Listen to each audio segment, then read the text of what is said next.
श्री ब्रह्म पुराण। आत्यांतिक प्रलय का निरूपण, आध्यात्मिक आदि त्रिविध तापों का वर्णन और भगवत तत्व की व्याख्या। व्यास जी कहते, ब्राह्मणों, आध्यात्मिक आदि तीनों तापों को जानकर ज्ञान और वैराग्य उत्पन्न होने पर विद्वान आत्यांतिक लय को प्राप्त होते हैं। आध्यात्मिक ताप के भी दो भेद है, शारीरिक और मानसिक। शारीरिक ताप के बहुत से भेद है, उनका वर्णन सुनो। शिरोग, प्रतिशाय, पीनस, ज्वर, शूल, भगंदर, गुल्म, पेट की गांठ, अश, बवासीर, शयथु, सूजन, श्वास, दमा, सर्दी, वमन आदि तथा नेत्र रोग, अतिसार, पेचिश और कुष्ठ, कोढ़ आदि। शारीरिक कष्टों के भेद से दैहिक ताप के अनेक भेद हो जाते हैं। अब मानस ताप का वर्णन सुनो। काम, क्रोध, भय, द्वेष, लोभ, मोह, निषाद, चिंता, शोक, असूया, दोष दृष्टि, अपमान, ईर्ष्या, मात्य तथा पराभव आदि के भेद से मानस ताप के अनेक रूप हैं। ये सभी प्रकार के ताप आध्यात्मिक माने गए हैं। मृग, पक्षी, मनुष्य आदि तथा पिशाच, सर्प, राक्षस और बिच्छू आदि से मनुष्यों को जो पीड़ा होती है उसका नाम आदि भौतिक ताप है। शीत, उष्ण, वायु, वर्षा, जल और विद्युत आदि से होने वाले सत्ताप को आदि देविक कहते हैं। मुनिवरों, इनके सिवा गर्भ, जन्म, बुढ़ापे, अज्ञान, मृत्यु और नरक से प्राप्त होने वाले दुख के भी सहस्त्रों भेद है। अत्यंत मल से भरे हुए गर्भाशय में सुकुमार शरीर वाला जीव झिल्ली से लिपटा हुआ रहता है। उसकी पीठ और ग्रीवा की हड्डियां मुड़ी होती हैं। माता के खाए हुए अत्यंत तापदायक और अधिक खट्टे, कड़वे, चरपरे, गर्म और खारे पदार्थों से कष्ट पाकर उसकी पीड़ा बहुत बढ़ जाती है। वह अपने अंगों को फैलाने या सुकोड़ने में समर्थ नहीं होता। मल और मूत्र के महान पंख में उसे सोना पड़ता है, जिससे उसके सभी अंगों में पीड़ा होती है। चेतना युक्त होने पर भी वह खुलकर सांस नहीं ले सकता। अपने कर्मों के बंधन में बंधा हुआ वह जीव सैकड़ों जन्मों का स्मरण करता हुआ बड़े दुख से गर्भ में रहता है। जन्म के समय उसका मुख मलमूत्र, रक्त और वीर्य आदि में लिपटा रहता है। प्राजापत्य नामक वायु से उसकी हड्डियों के प्रत्येक जोड़ में बड़ी पीड़ा होती है। प्रबल प्रसूति वायु उसके मुंह को नीचे की ओर कर देती है और वह गर्भस्थ जीव अत्यंत आतुर होकर बड़े क्लेश के साथ माता के उदर से बाहर निकल पाता है। मुनिवरों, जन्म लेने के पश्चात ब्रह्म वायु का स्पर्श होने से अत्यंत मूर्छा को प्राप्त होकर वह बालक अपनी सुध बुध खो बैठता है। दुर्गंधयुक्त फोड़े से पृथ्वी पर गिरे हुए कीड़े की भांति वह छटपटाता है। उस समय उसे ऐसी पीड़ा होती है मानो उसके सारे अंगों में कांटे चुबो दिए गए हो अथवा वह आरे से चीरा जा रहा हो। उसे अपने अंगों को खुजलाने की भी शक्ति नहीं रहती। वह करवट बदलने में भी असमर्थ होता है। स्तनपान आदि आहार भी उसे दूसरों की इच्छा से ही प्राप्त होता है। वह अपवित्र बिछोने पर पड़ा रहता है। उस समय उसे खटमल और डांस आदि काटते हैं तो भी वह उन्हें हटाने में समर्थ नहीं होता। इस प्रकार जन्म के समय उसे अनेक दुख उठाने पड़ते हैं। जन्म के बाद भी वह बाल्य अवस्था में आदि भौतिक आदि अनेक दुखों का भागी होता है। अज्ञान अंधकार से आच्छादित मूढ़ अंतःकरण वाला मनुष्य यह नहीं जानता कि मैं कहाँ से आया हूँ, कौन हूँ, कहाँ जाऊंगा, क्या मेरा स्वरूप है, मैं किस बंधन से बंधा हुआ हूँ, क्या इस बंधन का कुछ कारण भी है या वह आकरण ही प्राप्त हुआ है। मुझे क्या करना चाहिए और क्या नहीं करना चाहिए, मेरे लिए क्या कहना और क्या ना कहना उचित है, मेरे लिए क्या धर्म है और क्या अधर्म, किसके प्रति कैसा बर्ताव करना उचित है, क्या कर्तव्य है और क्या अकर्तव्य है, तथा कौन सा कार्य गुण युक्त है और कौन सा दोष युक्त।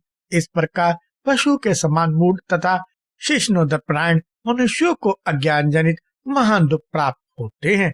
ब्राह्मणों, अज्ञान तामसिक भाव है, अतः अज्ञानी पुरुषों की तामसिक कर्मों के अनुष्ठानों में ही प्रवृत्ति होती है।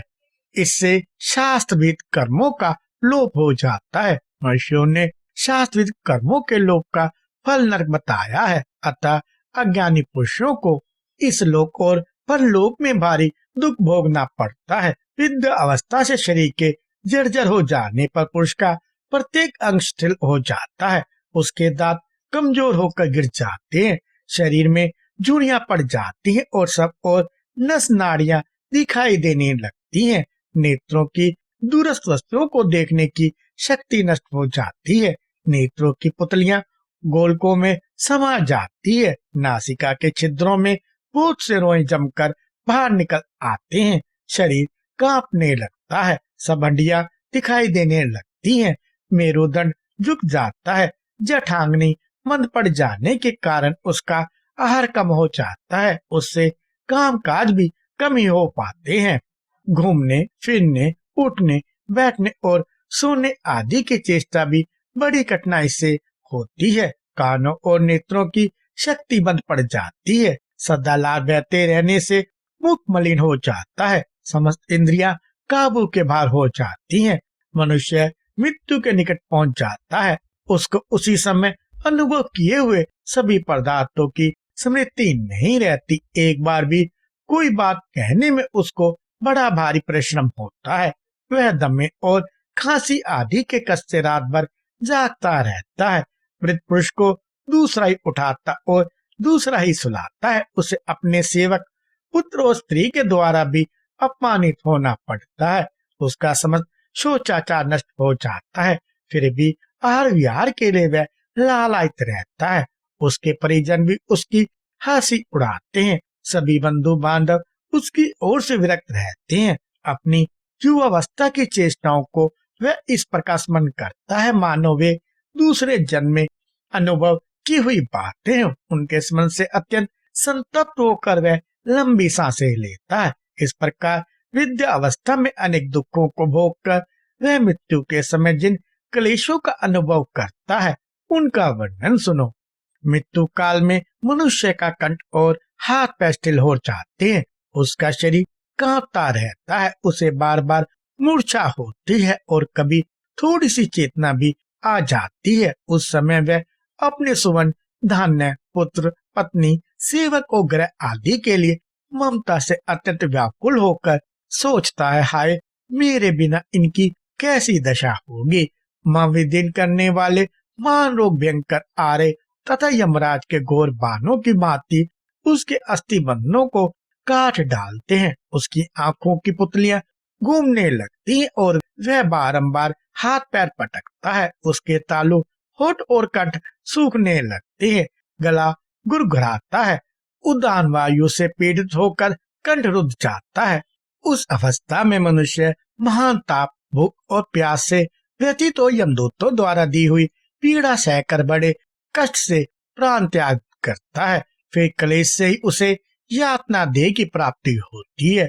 ये तथा और भी बहुत से भयंकर दुख मृत्यु के समय मनुष्यों को भोगने पड़ते हैं। विप्रवरों नरक में गए हुए जीवों को जो पाप जनित दुख भोगने पड़ते हैं उनकी कोई गणना नहीं है, केवल नरक में ही दुख की परंपरा हो ऐसी बात नहीं है। स्वर्ग में भी जिसके पुण्य का भोग क्षीण हो रहा है और जो पाप के फल भोग से भयभीत है उसे शांति नहीं मिलती। जीव पुनः पुनः गर्भ में आता और जन्म लेता है, कभी वह गर्भ में ही नष्ट हो जाता है और कभी जन्म लेने के समय मृत्यु को प्राप्त होता है, कभी जन्मते ही, कभी बाल्यावस्था में और कभी युवावस्था में उसकी मृत्यु हो जाती है। विप्रगण मनुष्य के लिए जो जो वस्तु अत्यंत प्रीतिकारक होती है वही वही उसके लिए दुख रूपी वृक्ष का बीज बन जाती है। स्त्री पुत्र मित्र आदि और गृह क्षेत्र तथा धन आदि से मनुष्य को उतना अधिक सुख नहीं मिलता जितना कि दुख उठाना पड़ता है। इस प्रकार सांसारिक दुख रूपी सूर्य के ताप से संतप्त चित्त वाले मानवों को मोक्ष रूपी वृक्ष की शीतल छाया के सिवा अन्य कहाँ सुख है। अतः विद्वानों ने गर्भ जन्म और बुढ़ापा आदि स्थानों में होने वाले आध्यात्मिक आदि त्रिविध दुख समूह को दूर करने के लिए एकमात्र भगवत प्राप्ति को ही अमोघ औषधि बताया है। उससे बढ़कर आह्लादजनक और सुख स्वरूप दूसरी कोई औषधि नहीं है। अतः बुद्धिमान पुरुषों को भगवत प्राप्ति के लिए सदा ही यत्न करना चाहिए। द्विजवरों, भगवत प्राप्ति के दो साधन कहे गए हैं, ज्ञान और कर्म। ज्ञान भी दो प्रकार का है, शास्त्रजन्य और विवेक जन्य। शास्त्रजन्य ज्ञान सब ब्रह्म का और विवेक जन्य ज्ञान पर ब्रह्म का स्वरूप है। अज्ञान गाढ़ अंधकार के समान है, उसको नष्ट करने के लिए शास्त्रजन्य ज्ञान दीपक के समान और विवेक जन्य ज्ञान साक्षात सूर्य के सदृश माना गया है।